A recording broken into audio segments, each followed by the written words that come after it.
нас часто выезжают за пределы республики. И первое, на что мы обращаем внимание, это на комфортабельные дороги, мосты и туннели. Мы решили узнать, в каком состоянии наши дороги. И инспекция наша началась с города Героя Гудаута.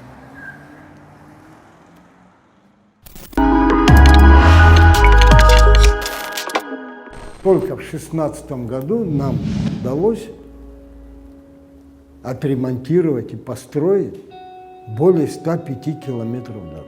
Постараемся к ноябрю месяцу завершить этап Каманы Гумская. Вот. И в стадии завершения у нас сейчас буквально до середины августа закончим Агубидия Творчал. Сейчас планируем Алгадзы, ямочный ремонт. Документы уже прошли, значит, экспертизу. Вот. И будем ждать новой инвестиционной программы, где очень большие объемы. Президент дал установку обратить внимание на сельские дороги.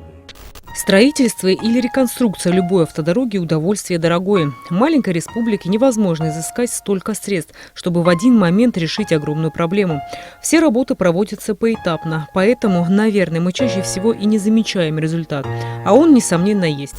Многие жалуются, что республика не развивается, что ничего не строится. В принципе, все как бы стоит на месте. Логически мы все понимаем, что асфальт, дорога, свет – это очень дорогое вложение. Все так быстро это не может быть. В сфере деятельности, где я работаю, в основном я сталкиваюсь с тем, что очень многие туристы, отдыхающие, приезжают сюда на своих машинах. Делится впечатлением то, что хороший проложенный асфальт, дороги – это положительная сторона для того человека, который здесь не был до этого и которые приехали на данный момент. Есть на самом деле прогресс. К примеру, в декабре 2017 года в рамках инвестиционной программы содействия социально-экономическому развитию Абхазии в Гудауте начались ремонтно-восстановительные работы. В инвестпрограмму вошли 4 улицы – Ардзамба, 4 марта, Дзидзаря и проспект Героев. Протяженность каждой улицы почти 2 километра.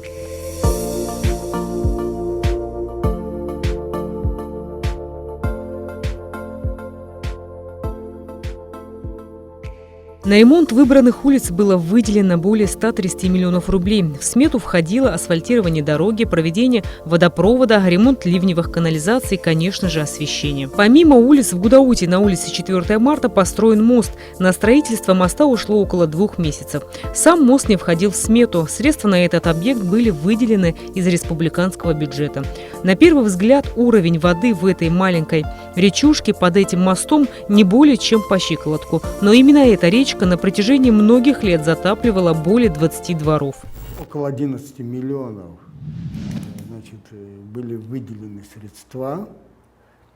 Занималась организация, значит, берегозащита, постройка этого моста. Вот, буквально там мост небольшой, всего лишь 18 погонных метров. Но мы практически, построив этот мост, устранили потопление. Едем в столицу. Гуместинский мост. Это искусственное сооружение было введено в эксплуатацию в 60-х годах, а последнее обследование моста было произведено в 80-х. Срочно нужно обследовать. Это не единственный мост. Все мосты в Абхазии, когда я говорил, что надо обследовать, вот, кстати, с этого моста и надо начинать. Протяженность моста где-то более 180 метров, и проезжая часть, именно проезжая часть 6 метров. Сложная конструкция, вот мы-то его обслуживаем, подкрашиваем. Совершенно недавно мы поменяли деформационный шов, но нужно обследовать опоры, нужно обследовать арки, сложные элементы, которые уже начинают разрушаться и начинает оголяться арматура. Поэтому в будущем, я надеюсь, руководство Абхазии примет решение И президент в курсе всех этих наших дел, кабинет министров в курсе. Поэтому я надеюсь, что в дальнейшем уже будем с помощью нашего руководства решать эти проблемы. Скрывается вот эта часть, чтобы ты понимала, вот видишь, как двутаврики торчат вот здесь. Значит, там компенсаторы, они как бабочки вот так вот укладываются, прокладывается канат, заливается смола и засыпается. Все, и оно, да, на все климатические эти изменения реагирует очень четко. Вот это вот бетонное ограждение просто сколько жизней спасло. Мало кто знает, что в Абхазии планировалось строительство объездной дороги. В Абхазавтодор нам показали проект, который должен был воплотиться в реальность, но так и остался на бумаге. Начало этой дороги в Гулерибском районе и выход аж за Афон. Очень дорогостоящий проект и нужный проект.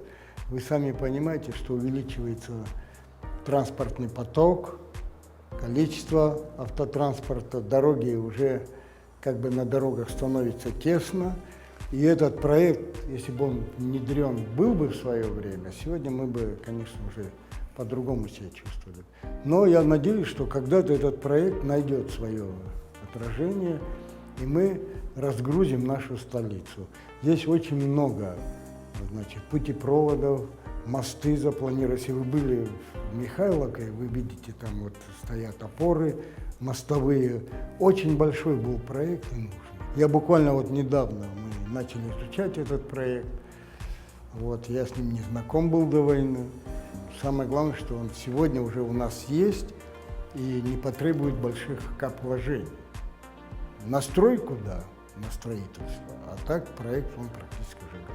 Продолжая тему о мостах. В центре Сухума расположена неприметная на первый взгляд историческая достопримечательность Абхазии – Красный мост. Этот мост был построен в начале 50-х годов прошлого столетия и представляет из себя железобетонную конструкцию.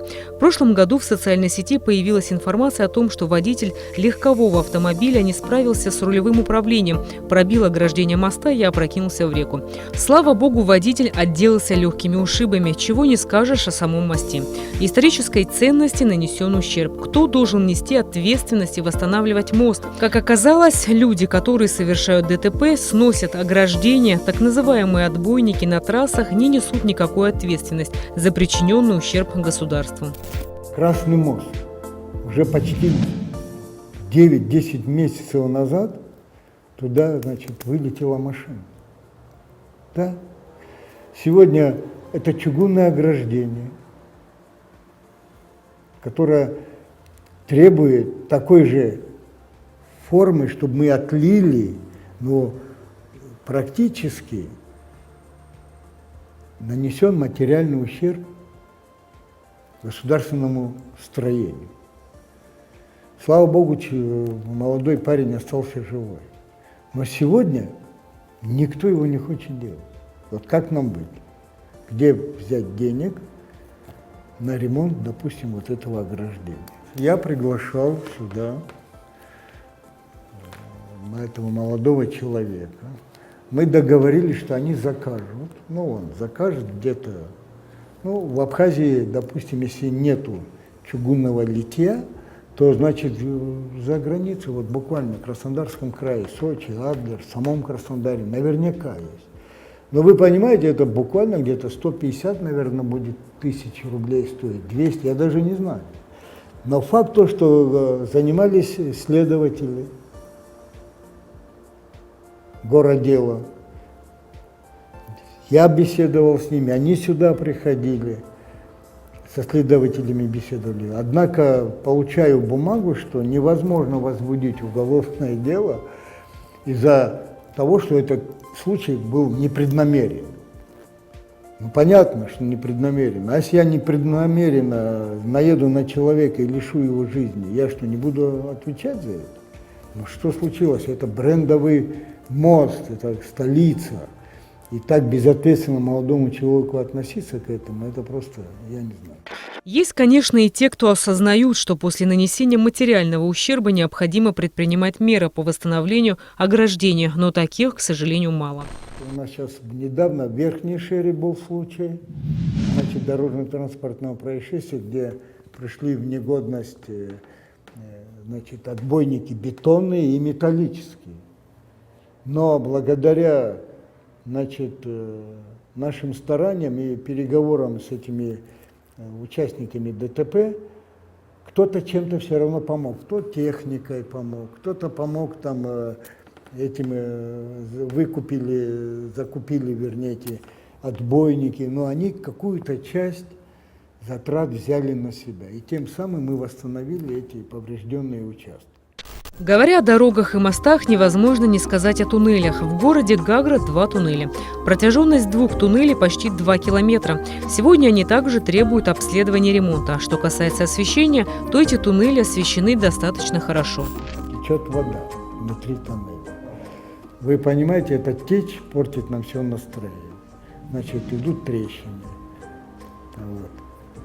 Далее, значит, сегодня 16 камер видеонаблюдения внутри. Сегодня практически они вышли из строя. Там недавно было ДТП с летальным исходом. Ну, казалось бы, как можно в тоннеле идти на обгон, и вот совершили такое страшное ДТП. Значит, у нас сейчас нужно прозванивать 2 километра практически кабеля, и все 16 камер прозванивать и выяснять, которые вышли из строя, а которые могут работать. Вот такая ситуация. Путепроводы у нас в Гагринском районе, вы представляете, это почти километр с 2 сторон. Ограждение требует ремонта. Самые мосты требуют ремонта. На 16-м километре уже асфальтобетонное покрытие просело, плита моста проседает. Вы понимаете, это большие капвложения. Мы неоднократно писали и в правительство, и самому президенту, все они в курсе, но пытаются изыскать средства, чтобы приступить к таким. Это дорогостоящее очень, и обследование само, и ремонт тем более. Помимо 2 гагрских туннелей, в Абхазии есть еще 2 туннеля. Оба туннеля находятся в Кудорском ущелье. Мы все-таки решили поехать и посмотреть, как обстоят дела в этом районе. До какого-то момента дорога вполне сносная, кое-где даже появляется асфальт, но также внезапно исчезает. Машин практически нет. У нас была простая цель – проехать как можно дальше и вернуться обратно. Дорога, ведущая к Кудорскому ущелью, оставляет желать лучшего. По такой дороге сейчас ездят только монстры отечественного автопрома – УАЗики и ГАЗы-69.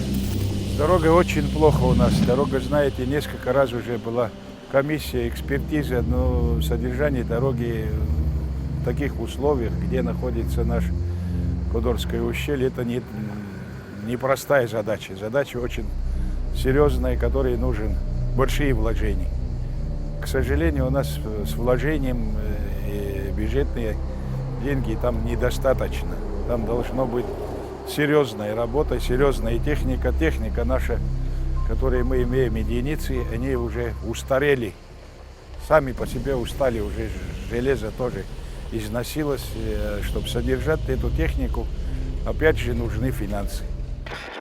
В Кудорском ущелье 22 моста, и все они нуждаются в капитальном ремонте. К примеру, этот мост, который вы видите у меня за спиной, был построен в 70-х годах. Длина его больше 100 метров. Своеобразной достопримечательностью Кудорского ущелья и его окрестности является военно-сухумская дорога А-55. С древнейших времен здесь проходил караванный путь через главный Кавказский хребет. Когда-то его называли турецкой тропой. Он настолько древний, что попал на венецианскую карту, составленную в XIV веке. А теперь о самих туннелях. Темно, сыро, сверху свисает арматура и куски бетона. Если выключить фары, то погрузишься в абсолютную темноту.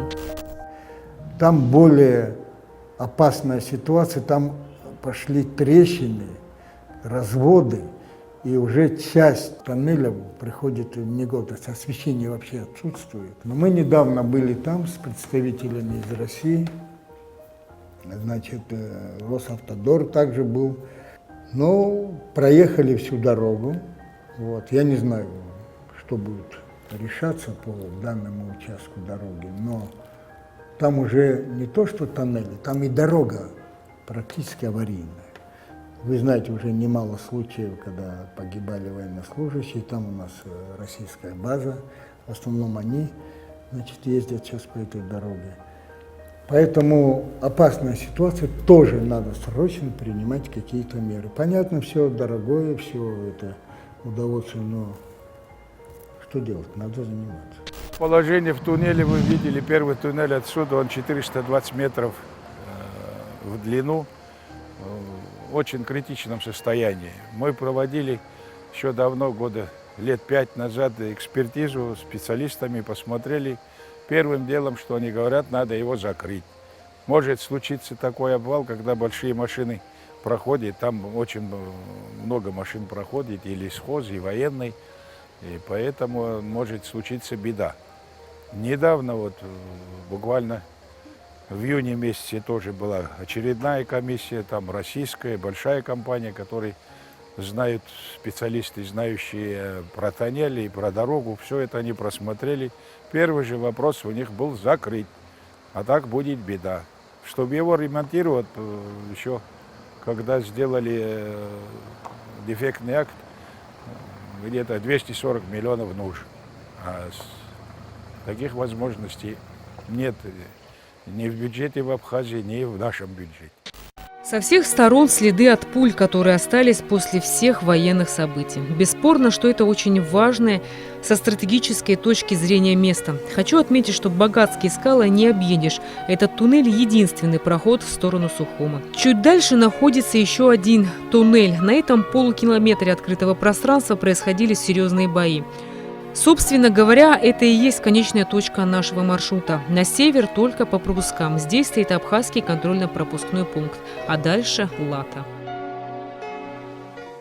Не все имеют возможность спуститься. Там маленький магазин мы открыли для населения, чтобы кто-то спускается, и каждый заказывает для себя там мешок муки, сахар, там, соль, что им необходимо. А так большинство, конечно, за свое хозяйство выживают. Они имеют скот, имеют хозяйство и свои огороды, да вот так как-то выживают. До войны, конечно, там было сел много, это 18 населенных пунктов было, которые Аджарскому сельсовету подчинялось, но на сегодняшний день, где люди живут, и то, знаете, по 2, по 3 семьи где-то живут, а есть в Аджарах и Чхалтат, Гинцуш чуть побольше, где там Сакени, 12-15 семей живут. В общем, где-то у нас 74 хозяйства. Из них все пожилые люди. Никто, ни один человек не имеет ни паспорт, ни какую-нибудь бумагу для того, чтобы они могли бы передвигаться. Так случилось, и они до сих пор уже 10 лет, не имея ни клочка бумаги, живут на нашей земле. Или их надо отправить домой к себе, или решить вопрос, что-нибудь им дать какой-то документ, чтобы они могли сказать, что я в Гурчане такой-то, такой-то. Но не имеют ничего.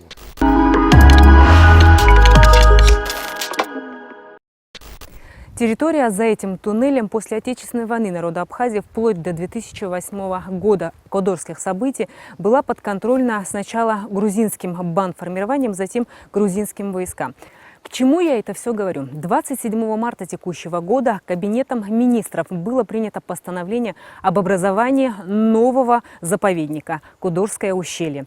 Если когда-нибудь здесь будет отреставрирована дорога, отремонтированы мосты и туннели, возможно, что этот заповедник составит конкуренцию первому абхазскому заповеднику – Рицинскому реликтовому национальному парку. С вами была Рената Шакай.